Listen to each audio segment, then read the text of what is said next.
inaad dadka ixtiraam iyo wanaag iyo kalgacal ka hesho saaxiibo dhow ku ixtiraama ay noqdaan waxaad ku kasban kartaa inaad adigu aad iyaga ka rabto inay noqdaan adigu noqoto adiga ka bilaabmaysa wanaag kasta adduunyada yaala oo aad raadinaysaa waa inuu ka dhex bilaabma adiga waxa jirta qaacido marka laga hadlayo dad isla dhaqanka dadka iyo dadku siday isku raacaan israaca dadka qaacido psychology oo tiraahdaa jira xeerka isa soo jiidashada law of attraction qaacidadaas waxay adkeynaysaa ay leedahay qof walba inta ku hareeraysan waxa weeyaan in la dareena adigu waxa dareemaysid niyadda ku hayso iyo qofka aad tahay dhigiisad soo jiidataa dad kula ayniyo kula fikira oo kula garasha oo kula dareeno isku si aad u fikirtaan oo isku soo dhaqantaan ba markasta ka agdhow taamicneeg waxa weey haddii asxaabtaada aad ka cabanayso oo asxaab caqabado badan ay yihiin waxa saaxiibaydin ka dhigay ayaa ah inaad wadaagtaan duruufaha qaar sifooyinka qaar inaad saaxiibo wanaagsan kasbato ixtiraam iyo kalgacal iyo wanaagad ka hesho waxa u sababa in inta adigu aad bixiso marka laga sheekeynayo kasbashada saaxiibada waxa jirta qaacido kale oo la yiraahdo indirect effort dadkeenu inta badan waxay ka raadiyaan wanaagga dadka kala dhexdeeda waxaad rabtaa in lagu jeclaado adigoon dadka jeclayn waxaad rabtaa in lagu sharfo adigoon dadka sharfayn waxaad rabtaa in lagu maamuuso oo lagu ixtiraamo oo lagu tixgeliyo oo darajo sare lagu gaarsiiyo adigoon intaa adigu bixinayn waxaad rabtaa inay ka bilaabanto arrintaas meel adiga ka baxsan mana shaqayso tii rabta inaad kasbato saaxiibo wanaagsan adigu noqo saaxiib wanaagsan dad rabta inaad saaxiib wanaagsan hesho dad wanaagsan oo si wanaagsan ku ixtiraamo oo kula xiriiraad hesho adigu dadka si wanaagsan u xiriir adigu iska bilow wax kasta oo raadinaysa adigu bixi wax kasta oo bixisaana waa wax soo jiidanaysa qaacidadan ka warramaynaa xeerkiisa soo jiidashadu wax kala maaha you attract what you radiate waa inta waxaad sii dayso dareenada adiga ka baxa ayaad dhigooga soo jiidataa haddii markaa wanaagyo ka baxaan quruxi ka baxdo kalgacal iyo wanaag iyo naxariis iyo deeqsinimo iyo furfurnaan iyo inaad dadka isku tashaay ka baxdo inta dhigayga helaysa inta cagsigeega waday ka baxdo inta dhigayga filaad si aad saaxiibo wanaagsan u hesho saaxiib wanaagsan adigu noqo waxyaabaa la yaab kale waxa ka mid ah insaanku is wada raadinaya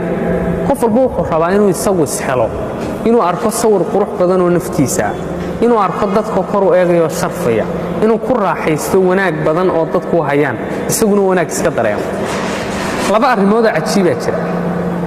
labada arrimood si aan u fududeeyo aad ila socda way isa soo hoos galgalayaan saad ku aragto iyo saad iska dareemaysa way kala duwan yihiin saad ku aragtaadu sawirkeed ka haysataa iyo naftaada in leeg baad qiimaysaa way kala duwan yihiin waa qiimaha isa siiso adigu intaad isla leegtahay iyo sawirkaad ka haysataa ku aragtaa way kala duwan yihiin marka sidaad isku aragto sawirkaad ka haysato ayaa saameynaya saad isku qiimayso si yaradu faantaan kuu sheegaya haddii saad isku aragtaa sawirkaad ka haystaa uu yahay sawir wanaagsan qof wanaagsan oo karti leh oo tayo leh oo wax qabsan kara oo maskax furan oo adduunyada wax uu tuso haysta dad sawirkaas ka haysato dan waad qiimeynaysaa oo qiimaha aad siinaysaa weynaanaya qof isqiimeynaya isla weyn baad noqonaysaa isla weynidii tabnayda kibirkaayad maaha qof naftiisa qab ku ah oo la weyn naftiisa oo qiimeynaya noqonaysaa haddii sawirkaad iska haystaa uu liito waad ku haysato qof aan waxba garanayn laga fiican yahay laga qurux badan yahay laga dhaqaale fiican yahay laga darajo sareeyo laga aqoon badan yahay taas ku haysatana naftaada qiimo yar baad siinaysaa nacam isma qiimeynaysid oo qiimo weyn isma siinaysid labadaas shay marka way isa saameeyaan halkaa waxbaan uga socdaa labadaas shay haddaad ila fahantay horaan uga sii yar durkaya waxaan hoos ugu yar degayaa saad ku aragto saad isku aragtaay waxay saamaysaa soo hoos kala saddex baan u kala qaadayna sidaad u dhaqanto sidaad u hadasho sidaad u socoto waxa saameeya saad isku aragto si fudud oo kale aan ku fahamsiiyo haddaan ismoodayo qof wanaagsan oo muhiima waxaan u soconayaa si qof muhiima soma waxaan u dhaqmayaa si qof muhiima waxaan dadka ula hadlayaa si qof muhiima saadama dareemaysa sidaan isku arkaa maxay saameysay saan u dhaqmayo u socdo u hadlayo sidoo kale waxay saameynaysaa si aad isku aragtaay sida dadka kale ku arkaan adiga marka saddexda shay ee soo hoos galay saad isku aragtaa waxay noqonaysaa saad u dhaqmayso u hadlayso u socoto siday dadku ku arkaan iyo sidaad moodaysa inay dadku ku arkaan waa yar deficiency baa yar galay yar qaybsamaysaa don't mind muhiim maaha inaad step walba la socoto laakiin waxa muhiim inaad dareentoodii fahamto saad isku aragto sawirkaad iska haysataadu ayaa saamaynaya oo go'aaminaya saad u dhaqanto u hadasho eed u socoto iyo sida dadku ku arkaan iyo sidaad adu u haysato inay dadku ku arkayaan haddii saddexdaa shayba ay wada saxan yihiin oo position fiican iyo darajo fiican ku jiraan saad u dhaqmayso u socoto ee u hadlayso sida dadku ku arkayaan iyo sidaad adigu u haysato inay dadku ku arkayaan saddexdaasi hadday isla position fiican joogaan niyad sami iyo farxad iyo deganaanshaad ku nooshahay qof ahaan qof walbaana intaasuu raadinaya inta badanna saddexdaasi iskuma beegna adigaa muhiim isku haysta laakiin dadku kuma haystaan dadkaa muhiim ku haysta laakiin adigu iskuma haysatid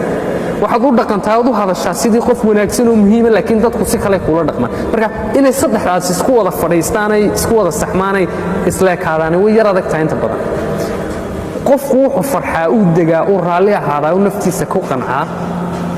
uu aad u farxaa marka saddexdaasi xaalado fiican ku jiraanay isleegyihiin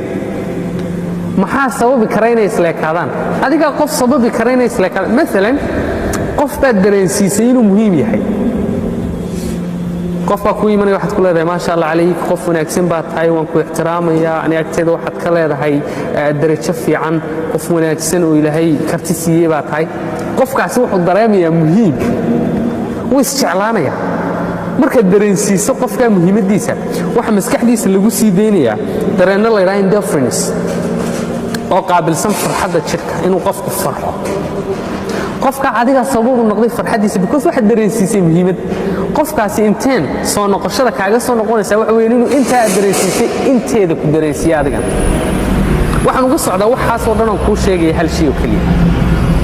si aad dadka u kasbato oo dadka ay ixtiraam iyo wanaag ku tusaan adigu ku bilow oo dadka tus indirect effort xeerka indirect effort la yiraahdo wax kalaba ma waa inaad adigu siiso qofka waxaad ka filayso inuu ku siiyo waxaad filaysaa aad rajaynaysaa in lagu ixtiraamka adigu sii qofka idas lacag kuguma joogo wax weyn oo dadaal culus kaaga ma baahnayn rafaad inaad qof ixtiraam iyo wanaag tustaa inaad qof u dhool cadayso muhiimad dareensiisaa kuguma adka dareensii qof walba muhiimadiisa qof walba ixtiraam iyo wanaag iyo kalgacal dareensii haddii aad dareensiin karto qof oo dareenka aad bixin karto dan dareenkaasi laasim kuu soo noqonaya intaad bixisa diggeega kuu soo noqonaysa waxaad moodaa sida cagsigeega inaynu u shaqayno oo inta badan aan darajo iyo credit moodno in qofka halku taagan yahay ixtiraamkii uu qalmeeyay laga qaado maalan waxaad oranaysaa sida inta badan dhageena ku soo dhacdo ama aad la kulana ama aan samaynaba wii agmarayo waan ignore gareeyay do you think in a credit time waxaad moodaysaa inaad qofka wax ku yeeshay laakiin adaa wax siiyay waxaad tahay qof aan bixin karayn aan lahayn deeqsinimada inuu qof ixtiraam uu qalmay siin karo waxaad u malaynaysaa inaad qofka wax uu lahaa ka baabiisay laakiin adiga waxaad lahayd ka baabiisay indirect effort ka saas u shaqeeya markastoo dadka ixtiraamto waa lagu ixtiraamaya markastoo dadka jacayl iyo wanaag iyo daacadnimo kula dhaqanto daacadnimo lagula dhaqmaya fanka iyo xirfadda kasbashada saaxiibada iyo dadkuna si kalaba maaha waa inaad si qalbi furnaana dadka daacadnimo iyo ixtiraam iyo kalgacal iyo wanaag u tusto natiijadana aad filato inay tahay taadhigeeda u fiirsada dadka ugu ixtiraamka badan leh adigu ku noqon noloshaada iyaad ugu ixtiraam badan tahay simple dadka ku ixtiraama ma maxaa u ixtiraamtaa because ugu ixtiraama simple that's it waa intaaba markaasiyaan saaxiibbo u kasbanay inaan rajayn in wanaagyada aan filayna ay saaxiibada inooga imaadaan innagu aan bilowno qulqulka jacaylka iyo wanaagga iyo ixtiraamka iyo tixgelinta adigu bilow adigu kugu soo dhamaanaya